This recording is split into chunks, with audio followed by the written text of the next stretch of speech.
Welcome back. Big victories in the 2020 congressional races, with early numbers showing that the GOP gained at least 4 million new voters, with President Trump receiving more non-white votes than any Republican candidate in 60 years. House Republicans are also expecting up to 13 new seats, with victories for incoming women, veterans, minorities. House Minority Leader Kevin McCarthy joins me right now. And Congressman, it's great to see you this morning. Thanks very much for joining us. And this morning we are learning of another victory. Darrell Issa in California's 50th District, winning his race. Assess the situation for us. And before that, maybe you want to comment on what you just heard from Rudy Giuliani in terms of this active litigation that is to come, with lawsuits dropping tomorrow, Congressman. Well, what we need in the presidential race is to make sure every legal vote is counted, every recount is completed, and every legal challenge should be heard. Then and only then that America will decide who won the race. Remember, Maria, we are less than 21,000 votes away where the House we could win the majority. There are a number of seats, 10 seats that are still sitting out there. Republicans are leading in 3. They haven't called any of those. So why would you call the presidential race first? Remember the framework. I was on your show just the Sunday before the election. They said in the House, Republicans would lose 15 to 20 seats. Every pollster said that. Speaker Pelosi and Steny Hoyer. They also said we would lose the Senate and we would lose legislatures as well. What happened? We didn't lose one incumbent. We won every seat except one open. We won 28 of the 29 most competitive seats that Nate Silver laid out there. We are gaining in less than 21,000 votes away.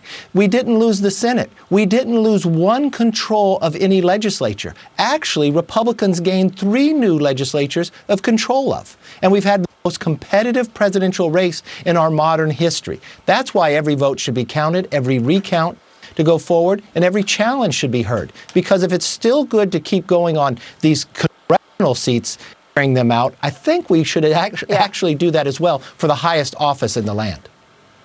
Well, I think you make a really good point, particularly after the media has taken us down many rabbit holes before: Russia collusion, obstruction, an impeachment trial based on no crime, and then a Democratic. And now, of course, this. Let me ask you about Nancy Pelosi. She has sent a letter out to members asking for their support. She wants to get reelected as Speaker of the House. What does that mean for you, and will she stay as Speaker, in your view? Well, I only know in January, because to become Speaker, you have to have 218 votes on the floor. When she went up for that vote 2 years ago, there were 15 Democrats who voted against her. 10 of those Democrats will be coming to Congress.